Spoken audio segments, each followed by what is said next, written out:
Thank you to all the veterans here for your service and for the sacrifice you've made to your lives and the lives of your family just in your service. My name is Fred Swann. I am running to be Georgia's next Agriculture Commissioner. And that right there, cannabis. Cannabis! It's such an issue that's, I don't know how to say it. Basically, it divides people, but it also unites us across these political boundaries. I mean, James and I, we work together on cannabis. Ted and I were from different parties, but we're friends, and we definitely agree, at least on this. We disagree on many other things. On cannabis, we agree. There was a Republican candidate here. I'm running as a Democrat. And this is an area where we can actually have some bipartisan, post-partisan agreement across the board is on cannabis. And that's what I'm fighting for. One of the things in my campaign that I talk about all the time is that the issues in the Department of Agriculture are not left and right, they're right and wrong. Amen. Because let's put it this way, everybody needs to eat, everybody needs clothes that they wear. Agriculture is Georgia's #1 industry.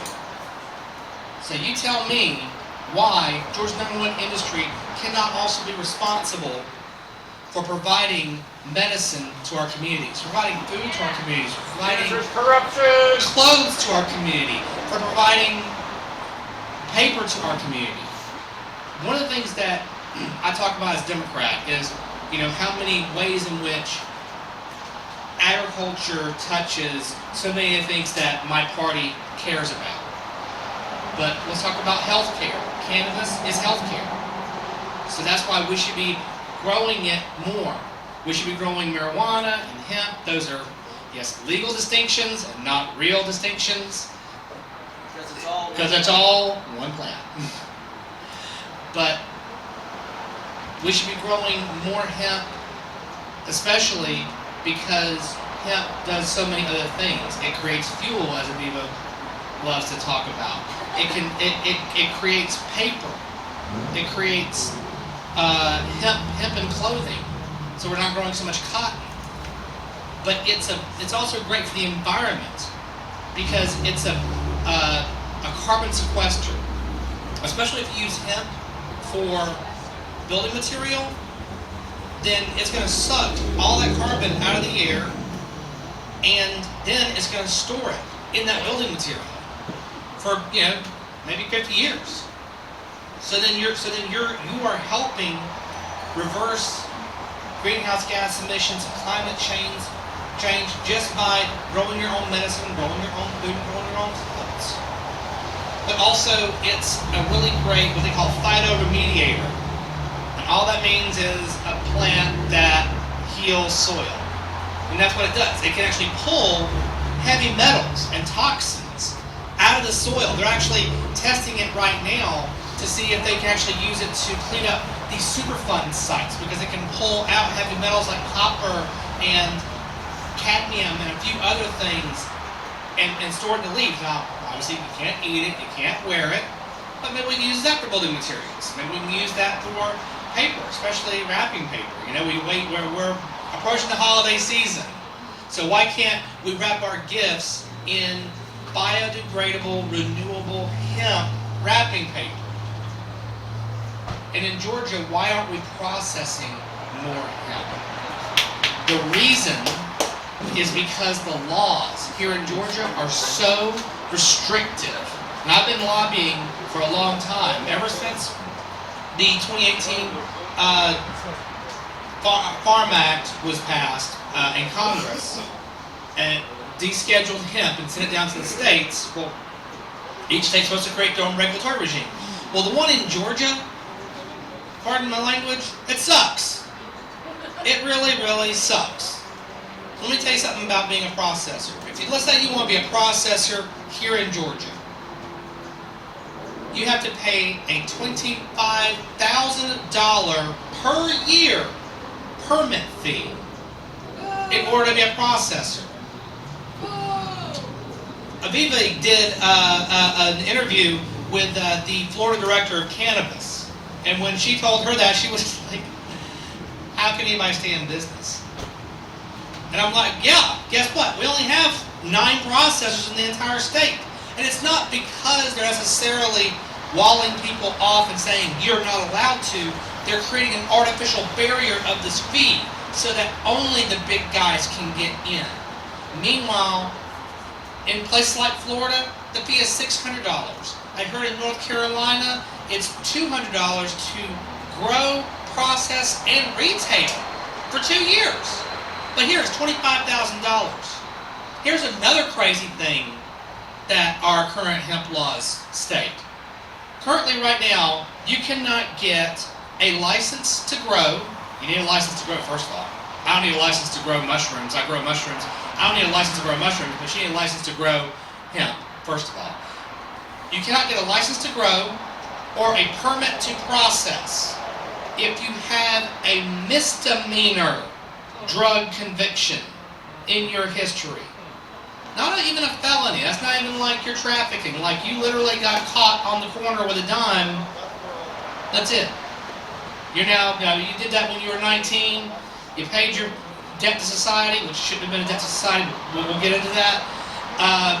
And then, now, you want to start a business and raise your family in a community where you're actually going to help your community, and you can't even do that because they say it's a misdemeanor drug conviction.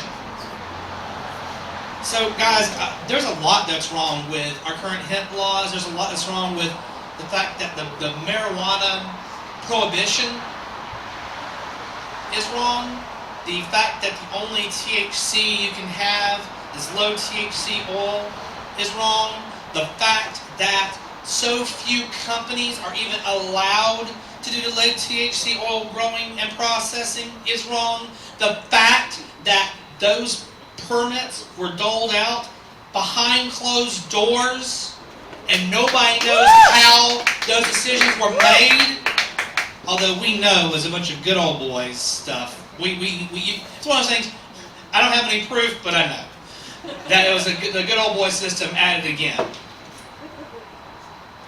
And this isn't some highbrow conversation about rights and the Constitution. This is literally just, these guys are in a room and they pass a bill and that's it.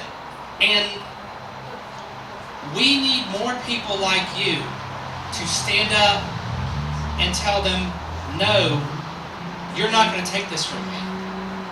And there are ways in which we can do that. First of all, obviously, supporting pro-cannabis candidates.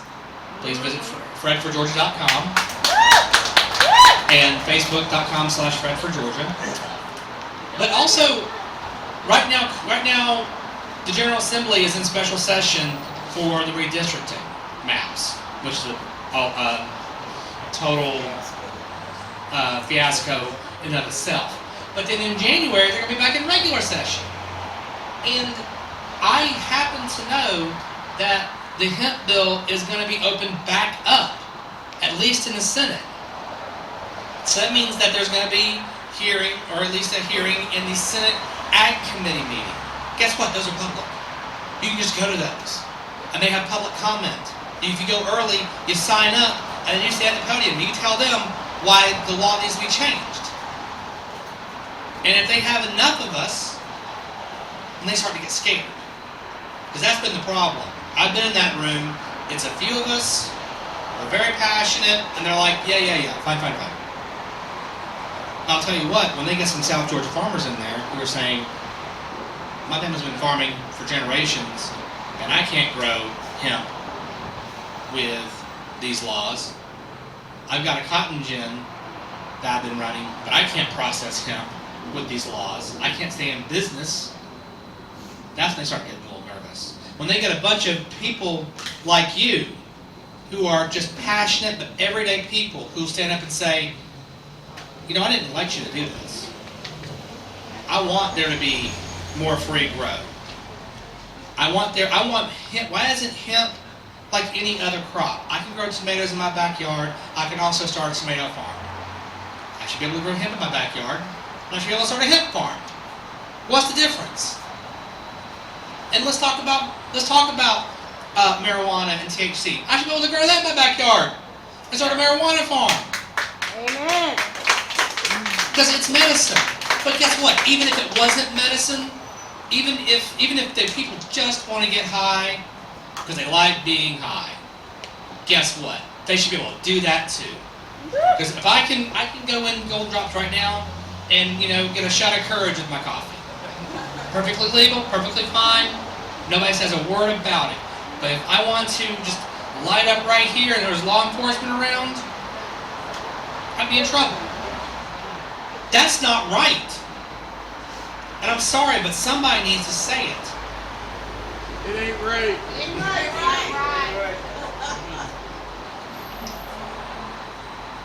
We can change the laws if we organize and if we work together and if we start telling our friends that we are passionate about this and tell them why and give them good reason why.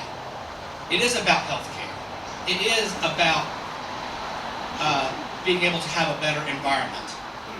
It is about self-determination for communities, especially communities in South Georgia, where they could be growing tons of cannabis and using that as a cash crop to revitalize communities where there's currently a rural brain drain.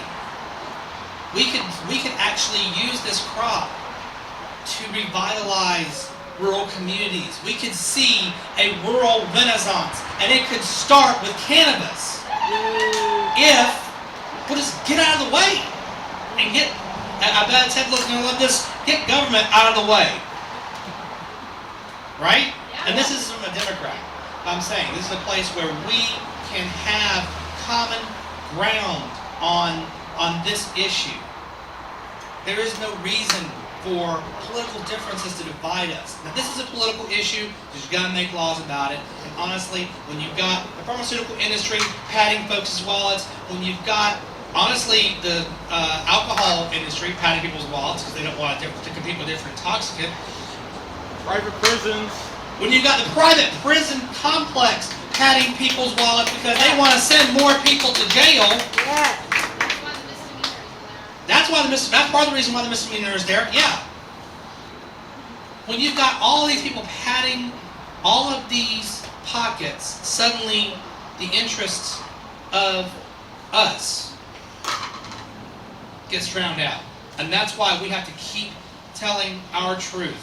Because honestly, I was talking with a hemp farmer in Colquitt County. And I'm glad. Great, hemp farmer in Colquitt County. That's what we need more of. And she's telling me what a hard time the community is giving her over her hemp plant because they're so worried about the green scare and whatnot. Which means we've got to start changing hearts and minds, not just at the Capitol and not just at the ballot box, but also, just like Stephen pointed out, with each other. And start making people to understand that this is just another plant. But part of that is going to be, again, all of us individually reaching out and having difficult conversations with people who may not want to hear it. And that's the sad fact of it. But we can have the courage where we work with each other. We prop up those businesses that are using cannabis to help their communities and save lives and save the planet. We can prop up those political candidates who have the courage to stand up and say no to the prohibition when in some areas it's going to be very unpopular for them.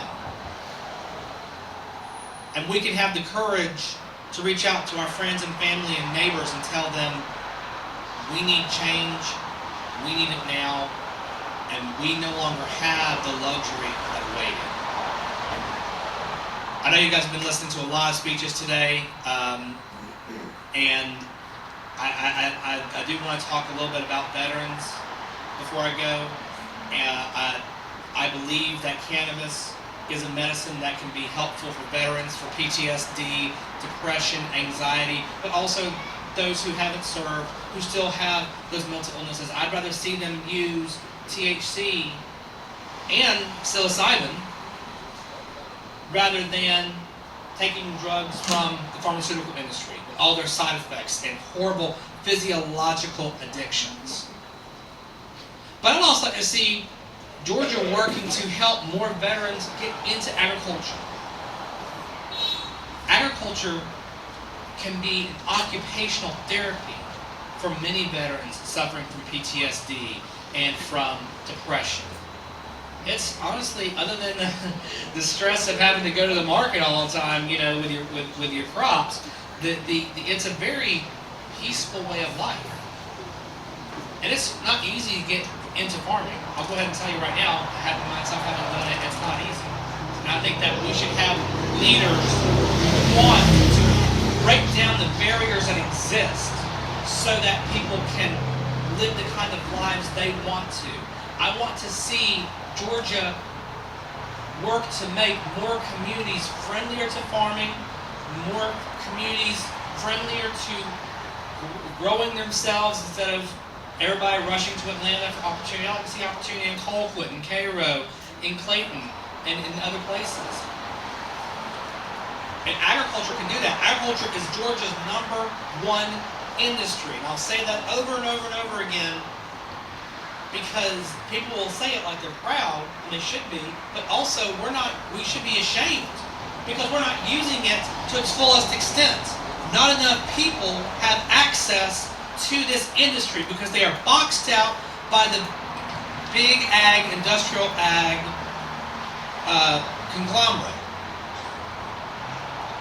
And a lot of that is from regulations within the Department of Agriculture, which I can eliminate with a stroke of a pen and get the department out of people's way. And hey, you know what? Maybe help some people.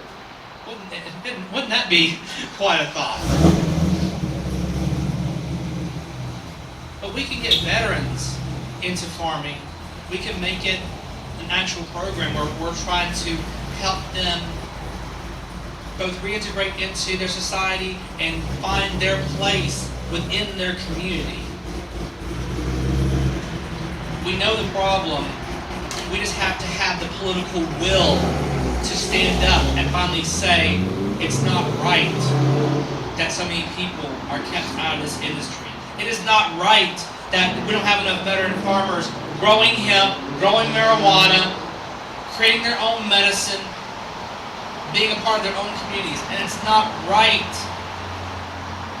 that a few people with a lot of money have all the say on this issue. Amen. Guess what? All I have is people power. So please, again, go to my website, fredforgeorgia.com. Go to my Facebook, facebook.com/fredforgeorgia. Please, Instagram @fredforgeorgia, Twitter @fredforgeorgia. I don't post as often as I should, I'll admit. And let people know that this guy stands up for his community. He's standing up for cannabis. Because all the legislators pointed the finger at Gary Black. Yes, they did. They absolutely did. I want to make that point. You're absolutely right. When we're in the House and Senate Ag Committee, when we're saying, why are the fees so high, they say, The Ag Commissioner. well, the Ag Commissioner says it has to be that high, and so I guess we just have to have it that high. That was literally their answer. Like they were like children. The commissioner says it has to be that high, so it has to be that high. Well, guess what? Let's change the commissioner. And let's have someone else. And now what are they going to say? Well, the commissioner says it has to be that high. No, I don't. No, I don't. We can lower it. I guess that's the end, Fred. I guess that's my time, folks. But no, seriously, we can change who's in that seat. We can change Georgia with this one seat. I believe in each of you, and I hope that you find your ability to fight for yourselves on this issue. Again, my name is Fred Swann, and I am running to be Georgia's next Agriculture Commissioner. Thank you very much.